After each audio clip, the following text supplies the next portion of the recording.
శివమహాపురాణం విద్యేశ్వర సంహిత 20 చాప్టర్లో 40 శ్లోకాల నుంచి.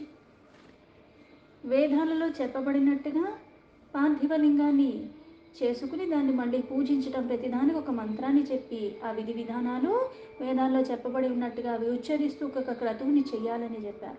అంతా చేయటానికి అందరికీ సులభం కాకపోవచ్చని మళ్ళీ కాస్త సులభతరమైన సంక్షిప్తంగా వేదాల్లో చెప్పినవి ఈ 5 మంత్రాలు చెప్పి, ఆ మంత్రాలు చెప్తూ ఆ మట్టిని సేకరించడం, ఆ మంత్రాన్ని చెప్తూ అందులో మళ్ళీ నీళ్లు పోయటం, ఆ మంత్రాన్ని చెప్తూ మళ్ళీ లింగాన్ని తయారు చేయటం, ఇట్లా విధి విధానాలు చెప్పారు సంక్షిప్తంలో కూడా. సద్యో జాతాది మంత్రాలు ఏవైతే 5 శివస్వరూపాలుగా అంటాము, ఒక్కొక్క ముఖం ఒక్కొక్కటి అన్నట్టుగా ముందుగా సద్యోజాత మంత్రం, తర్వాత వామదేవాయ మంత్రం, తర్వాత అఘోర మంత్రం. తత్పురుష ఈశాన అఘోరేణ చ మంత్రేణ లింగ నిర్మాణమాచరే తత్పురుషాయ మంత్రేణాహన్ కుర్యాద్యత విధి. అంటే విధి విధానంగా ఆ క్రమంలో చేసి అంత భక్తి ప్రపత్తులతో చేయాలి. ఆ అఘోర మంత్రంతో ఆ లింగాన్ని నిర్మాణం చేయాలి. ఏంటి ఆ అఘోర మంత్రం? ఓం అఘోరేభ్యోత ఘోరేభ్యో ఘోర ఘోరతర రేభ్యః సర్వేభ్యః సర్వేశ్వరేభ్యో నమస్తేస్తు రుద్రరూపేభ్యః. అంటే ఆ అఘోర రూపంలో ఉన్న నీకు నేను నమస్కరిస్తున్నాను. ఏదైతే నిరాకారక ప్రతీకాన్ని శివలింగాన్ని ఆరాధిస్తున్నా, అయితే ఈ పార్థివ మూర్తి ఆ పరమాత్మ యొక్క రూపము అనుకుని ఇక్కడ ఘోరేభ్యం అంటే చాలా భయంకరమైనది, భయానికే భయం కలిగించేటువంటి స్వరూపము, ప్రతిదానికి ఆధారమైన వాడు ఆ పరమాత్మ. అటువంటి నీకు నేను నమస్కరిస్తున్నాను.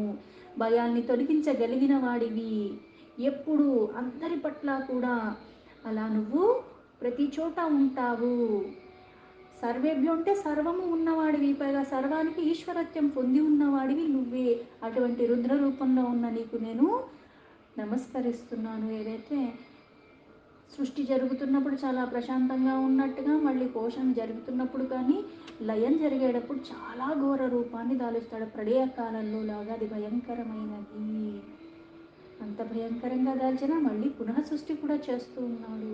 కానీ అటువంటి నీకంటే సర్వానికి మూలం నువ్వు తప్పితే ఇంకోటి లేదు అన్న భావనతో నీకు నమస్కరిస్తున్నాను అని ఆ అఘోర మంత్రాన్ని చెప్పిన తర్వాత తత్పురుషాయ అన్న మంత్రంతో ఆ పరమాత్మకి విధి విధానంగా మళ్ళీ ఆహ్వానం చెయ్యాలి, ఆవాహన చేయటం. ఏ మూర్తినైతే నువ్వు తయారు చేసావో అందులోకి ఆ పరమాత్మ నువ్వు ఆవాహన చేస్తున్నావు. అందుకు ఇక్కడ తత్పురుషాయ అన్న మంత్రాన్ని చదువుతారు. ఓం తత్పురుషాయ విద్మహే మహాదేవాయ ధీమహి తన్నో రుద్ర ప్రచోదయాత్. ఈ మంత్రాన్ని చదివి అలా అందులో ఆయన్ని ఆవాహన చేస్తారు. దీని తర్వాత అంటే ఏదైతే క్రమంగా 5 రూపాలు చెప్పారో అందులో చివరిది వచ్చేసరికి ఈశాన. సంయోజయేద్వేదికాయ మీశాన మనూనాహరం అన్యత్ సర్వ విధానాం చ కుర్యా సంక్షేపతః సుధిః.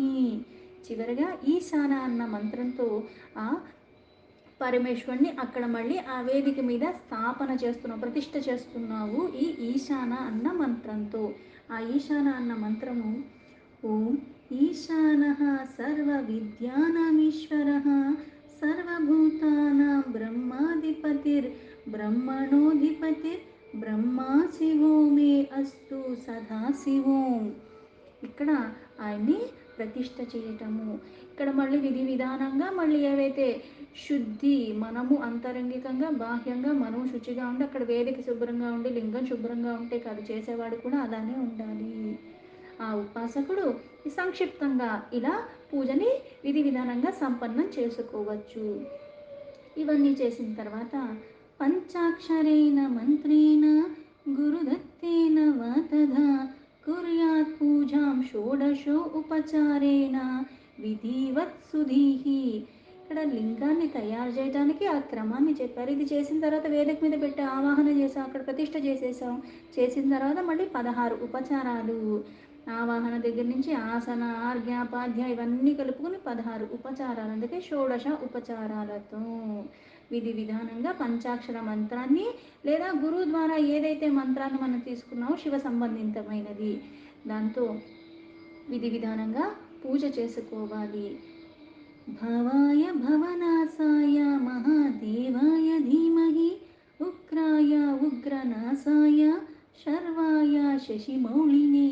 అంటే ఇక్కడ విశేషంగా ఈ మంత్రం ఎందుకు చెప్పారంటే భవాయ. ఇప్పుడు నీకు భావనలు ఎక్కడొస్తాయి?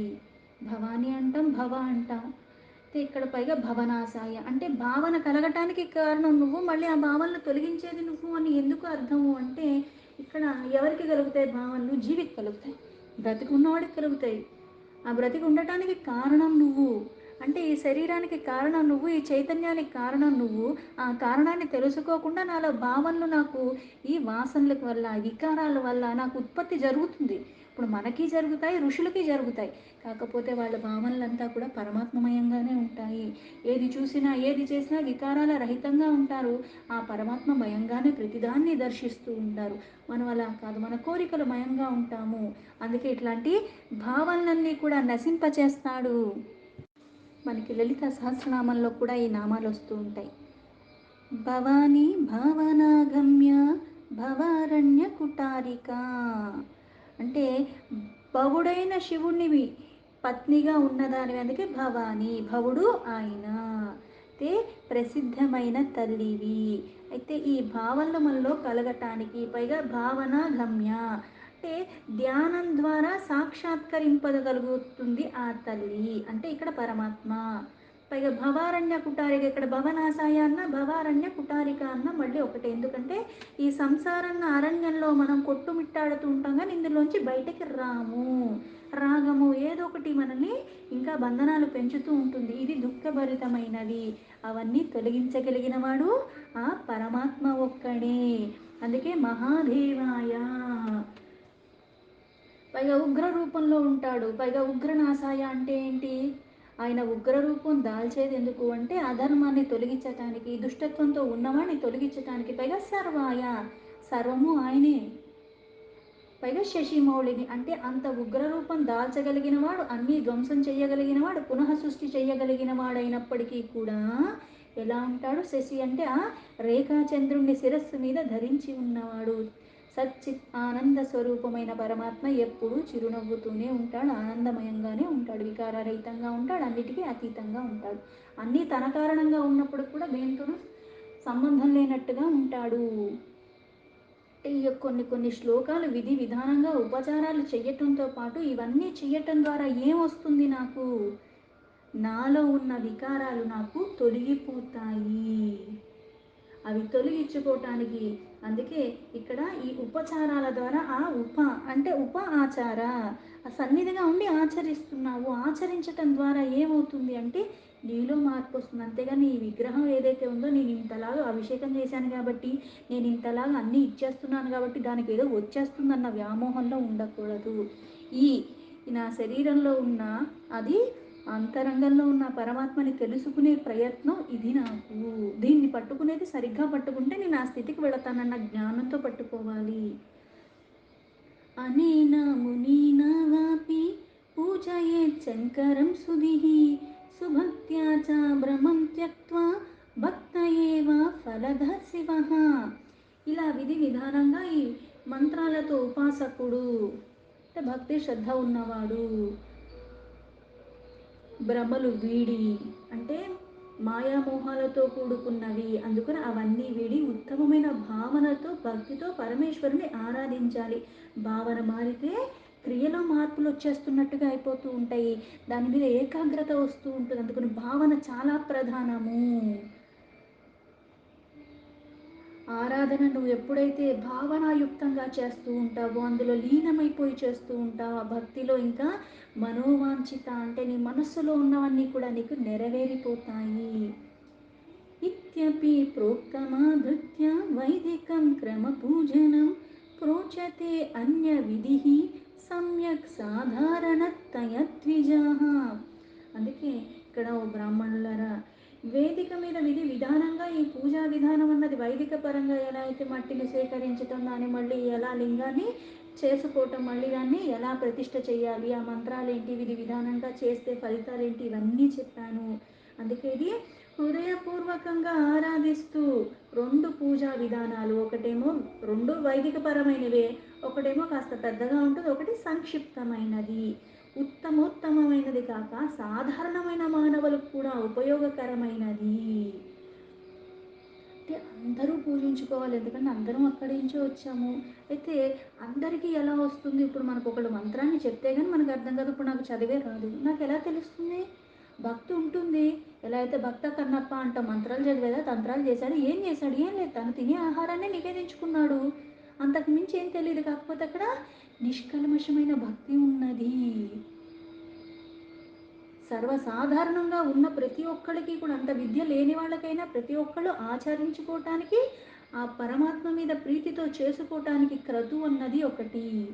అందుకే ఇక్కడ విశేషంగా పూజ చేసేటప్పుడు మనలో ఉన్న భక్తి కారణంగా మన కోరికలన్నీ నెరవేరుతూ ఉంటాయి. భక్తిలో భావంలో మార్పు వస్తే మళ్ళీ లోపం ఎక్కడుందంటే నీలోనే ఉంది. పరమాత్మ ఇవ్వటానికి ఎప్పుడూ సిద్ధంగానే ఉంటాడు, ఎప్పుడూ ఇస్తూనే ఉంటాడు. ఇచ్చింది నువ్వు చూసుకోవు, నీకు అక్కరికి రాంది నీకు ఇవ్వలేదన్నట్టుగా వాటి మీద ధ్యాసతో దీన్ని కూడా నువ్వు విస్మరిస్తూ ఉంటావు. పూజ పార్థివలింగస్య సంప్రోక్త శివనామభిః తాం శృణుధ్వం మునిశ్రేష్టాః సర్వకామప్రదాయినిం.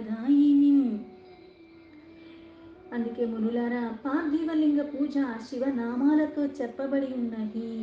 ఆ పూజ సకలాభిష్టప్రదము, అంటే ఏదున్నా సరే అది నెరవేరిపోతుంది. ఇంతలాగా పరమాత్మకి సన్నిధిగా ఉండటానికి, ఆ పూజ చేయటానికి నా మనస్సు దాని మీద ఎప్పుడైతే లీనమైపోయి ఉంటుందో, నేను తన్మయత్వంతో చేస్తూ ఉంటానో, దానివల్ల ఇంకా అభిష్టం అన్నది ఏముంటుంది, కోరిక అన్నది ఏముంటుంది? పరమాత్మే ఉంటాడు కోరికగా. ఏదైనా సరే చేసేది పరమాత్మ, చేపించుకునేది పరమాత్మ, అవకాశాన్ని సందర్భాన్ని అన్నీ ఇస్తుంది పరమాత్మ అన్న భావనలోకి వెళ్ళిపోతాము. అందుకని మళ్ళీ ఇలా సాధారణమైన వాళ్ళు కూడా చేసుకోవాలి కదా. నామాలతో ఎలా పూజ చేయాలి అంటే, ఇంతింత మంత్రాలు చదవటానికి రాకపోయినా, అంత సమయం లేకపోయినా, కొన్ని కొన్ని నామాలు ఉచ్చరించినా సరే మనకి ఫలితం వస్తుంది. ఇప్పుడు విష్ణు సహస్రనామంలో మొత్తం చెప్తారు, అది మొత్తం చదవాలంటే ఒక 40 నిమిషాలు పడుతుంది. కొన్ని ఎంత బాగా మనకు వచ్చు అంటే కొన్ని 30 నిమిషాలు పడుతుంది. అంత సమయం లేని వాడు చివరిగా ఏదైతే శ్రీరామ రామ రామేతి అన్న మంత్రం ఉందో అది చేసుకున్నా అంతే ఫలితం అంటారు. అప్పుడు ఇంత ఎందుకు చదవాలి? శ్రీరామ రామ రామేతి అంటే అయిపోయింది కదా, అవి ఒక్క శ్లోకం చేసుకుంటే ఒక్క నిమిషంలో అయిపోతుంది, ఫలితం అదే కదా అని ఇట్లాంటివి వెయ్యకూడదు. కొన్ని చెప్పింది ఎందుకంటే నీలో వికారాలు పోవటానికి కదన్నా చదవమని చెప్పింది, అంతేగాని నువ్వు చదవటం ద్వారా పరమాత్మకి ఇంకో కొత్త లోకం వచ్చేసి, లేకపోతే ఇంకోటి ఏదో పరమాత్మకి ఏమో రావట్లే. కొన్ని నువ్వు చదవటం ద్వారా, కొన్ని నువ్వు వినటం ద్వారా నీలో ఉన్న చంచలత్వాన్ని నువ్వు దూరం చేసుకుని, ఏదైతే ఏ జన్మకి సాధ్యం కానిది మానవ జన్మకి సాధ్యమైనది జ్ఞానం ద్వారా కొన్ని నువ్వు అద్భుతాలు చేసుకుంటూ ఈ శరీరంతోనే నువ్వు సాధించుకోవటానికి వీలుగా ఉన్న జ్ఞానాన్ని ఇచ్చాడు. ఆ జ్ఞానాన్ని దుర్వినియోగం చేయకూడదు, సద్వినియోగం కూడా చేసుకోవాలి. దుర్వినియోగం చేయట్లేదు అనుకుని మురిసిపోతే కాదు, సద్వినియోగం కూడా చెయ్యనప్పుడు అది నేను మళ్ళీ పాపం చేసినట్టు. ఎందుకంటే వేరే జన్మలకి అది లాభం లేదు, నాకు వచ్చింది మానవ జన్మకి, దాన్ని నేను సరిగ్గా వినియోగించుకోవాలి. అందుకే ఇలా పరమాత్మ యొక్క నామాలన్నవి చదవటం ద్వారా కూడా కొన్ని కొన్ని మనకి విశేషంగా జరుగుతాయి. క్రమంగా 8 నామాలు ఉన్నాయి. ఆ నామాలు చదివితే కూడా మనకి చాలా మంచిది. దాని ద్వారా కూడా సంపూర్ణమైన అభిష్టాలన్నీ కూడా ప్రసాదిస్తుంది. ఆ నామాలు ఏంటి అంటే, హరో మహేశ్వర శంభు శూలపాణి పీనాకదృక్ శివ పశుపతిశ్చైవ మహాదేవ ఇతి క్రమాత్. ఏవైతే 8 నామాలు చెప్పారు. ఈ 8 నామాల్లో ముందుగా ప్రథమంగా నామం హరుడు, హరించేస్తాడు. ఏం హరించేస్తాడు? నీలో వికారాలు హరించేస్తాడు, అజ్ఞానాన్ని హరించేస్తాడు, జ్ఞానాన్ని ఇస్తాడు, అలాగే సద్గుణాన్ని ఇస్తాడు. అందుకే ముందుగా హర, తర్వాత మహేశ్వర, తర్వాత శంభు, తర్వాత శూలపాణి, తర్వాత పీనాక దృక్, శివ, పశుపతి, ఇంకా మహాదేవ. ఇవి క్రమంగా ఆ పరమేశ్వరుడు యొక్క 8 నామాలు. పైగా ప్రతి నామానికి ముందుగా ఒక్కొక్క దానాన్ని మళ్ళీ ఎలా అయితే ఓం హరాయ నమః ఇలా ఉచ్చరిస్తూ పార్థివ లింగాన్ని చేసిన తర్వాత ఆ మట్టితో మనం చేసుకుంటూ అలా ఒక్కొక్క నామాన్ని చెప్పుకుంటూ మనం విధి విధానంగా పూజించుకోవచ్చు. ఈ నామాలు చెప్పుకున్నా సరే ఉచ్చరించినా అంటే ముందుగా హరాయ అని చెప్తూ ఏం చేస్తున్నావు, పార్థివ లింగాన్ని చేయటానికి ఏదైతే మట్టి కావాలో దాన్ని సేకరించటం. రెండో నామం, ఆ రెండో నామాన్ని మహేశ్వరుడు అని చెప్పి ఏం చేస్తున్నావు, ఆ సేకరించిన మట్టిని నేను మర్దన చేసి, దాన్ని చక్కర లింగం చేయటానికి కావాలి కాబట్టి దాన్ని మర్దన చేసి మళ్ళీ ఆ లింగాన్ని నిర్మాణం చేస్తున్నాను. శంభుడు అని చెప్పి దాన్ని లింగాన్ని ప్రతిష్ఠ చేస్తున్నాను. శూలపాణి అని చెప్పి ఆవాహన చేస్తున్నాను. పీనాకద్రుక్ అని చెప్పి దానికి స్నానం చేపిస్తున్నాను. శివుడు అని చెప్పి పూజించుకుంటున్నాను. పశుపతి అని చెప్పి క్షమాయాచిస్తున్నాను. మహాదేవ అని చెప్పి మళ్ళీ విసర్జన చేస్తున్నాను. అందుకే ప్రతి ధామానికి ముందు ఓం హరయే నమః, ఓం మహేశ్వరాయ నమః, ఓం శంభవే నమః, ఓం శూలపానయే నమః, ఓం పీనాకద్రుకే నమః, ఓం శివాయ నమః, ఓం పశుపతయే నమః, ఓం మహాదేవాయ నమః. మృదాహరణ సంఘష్టా ప్రతిష్టా ఆవాహనమేవ చ స్నానపన్నం పూజనం చైవ క్షమస్వేతి విసర్జనం. ఓంకారాది చతుర్థాంతర్ నమోనంతరామభిః క్రమాత్ కర్తవ్యాశ్చ క్రియాః సర్వా భక్త్యా పరమయా ముధా. ఇలా ఈ 8 నామాలతో విధి విధానంగా పార్థివ లింగాన్ని మనం సులభంగా ఆరాధించుకోవచ్చు. మనకి కొన్ని సహస్రనామాల్లో ముందుగా రాసుంటారు. కరణ్యాస అంటే ఈ 5 వేళ్ళకి సంబంధించినవి, అంగన్యాస అంటే ఈ శరీరంలో ఉన్న అంగాలు, ఇవన్నీ మళ్ళీ 6 6, అందుకే ఇక్కడ షట్ అని చెప్పారు. 6 6 అంటే ఉన్నవి 5 ఏళ్లే కదా. ఏంటి అంటే ఏదైతే మనకి బొటకన వేలు, అలాగే చూపుడు వేలు, మధ్య వేలు, అలాగే ఉంగరం వేలు, చిటికిన వేలు ఇవన్నీ చెప్పిన తర్వాత మళ్ళీ 2 చేతులు జోడించి నమస్కారం చేస్తాం. అందుకే ఈ కారణ్యాస అంగన్యాస. పైగా ఈ ఓం పంచాక్షరినే ఈ మళ్ళీ విభాగాలుగా చేయటం.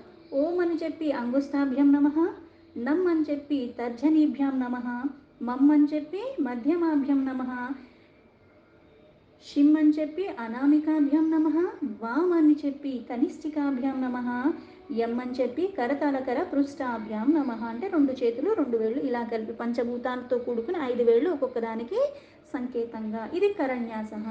అంగన్యాస మళ్ళీ ఇక్కడ కూడా పంచాక్షరిని. ఓం అని చెప్పి హృదయాయ నమః, నమ్ అని చెప్పి శిరసే స్వాహ, మమ్ అని చెప్పి శిఖాయే వశౌట్, షిమ్ అని చెప్పి కవచాయ హూం, వామ్ అని చెప్పి నేత్రత్రయాయ వశౌట్, ఎం అని చెప్పి అస్త్రాయ ఫట్, తర్వాత భూర్భువ సువరోమితి దిగ్బంధ.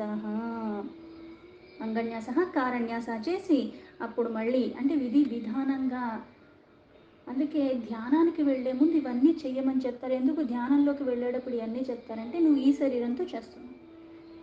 శుచిగా ఉన్నాను అనుకుంటే సరిపోదు, శుచిగా ఉన్న బట్టలు వేసుకున్నానంటే సరిపోదు. అంతరంగికంగా బాహ్యంగా కూడా ఇలా ఎప్పుడైతే ప్రతిదీ విశేషంగా ఈ శరీరం పంచభూతాలతో చేయబడి ఉన్నది, ఈ శరీరంతో చేసే క్రతువు నేను త్రికరణ శుద్ధిగా చెయ్యాలి.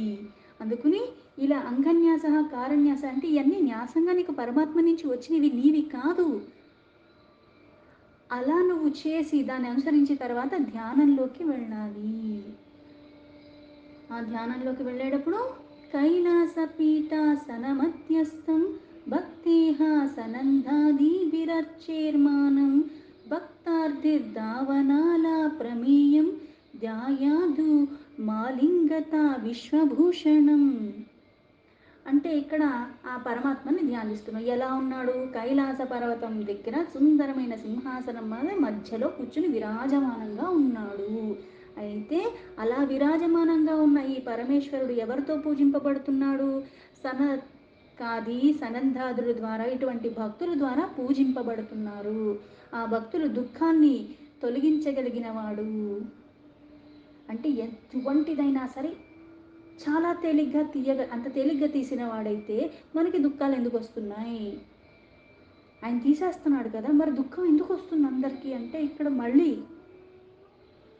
అన్ని సుఖాలే ఇచ్చాడు పరమాత్మ. కాకపోతే మనకున్న వ్యామోహాల కారణంగా, మనకున్న రాగాల కారణంగా, మనకున్న వికారాల కారణంగా మనం ఏం చేస్తున్నాం, దుఃఖాన్ని కొని తెచ్చుకుంటున్నాము.